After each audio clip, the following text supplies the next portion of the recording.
Welcome to Instant Cooking. Today I am making egg butter masala.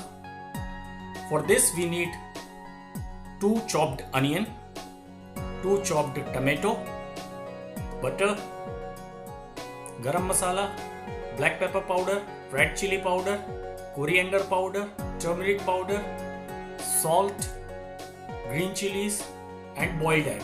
Take a pan, add 2 very finely chopped onion and 2 very finely chopped tomato. Add 50 grams of butter. Because this is egg butter masala, we are using lots of butter. Add 2 chopped green chili. Mix it and cook it for 1 minute. Now add quarter teaspoon turmeric, half a teaspoon of coriander seed powder, quarter teaspoon black pepper powder, half a teaspoon garam masala, salt to taste. Mix it and cook it for another 1 minute. Now slice the boiled egg.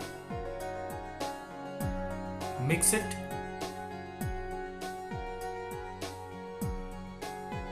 All the flavor of masala will be absorbed by the egg. Mix it very well. Crumble it. Your egg butter masala is ready. So try this very tasty and very simple recipe. Thank you.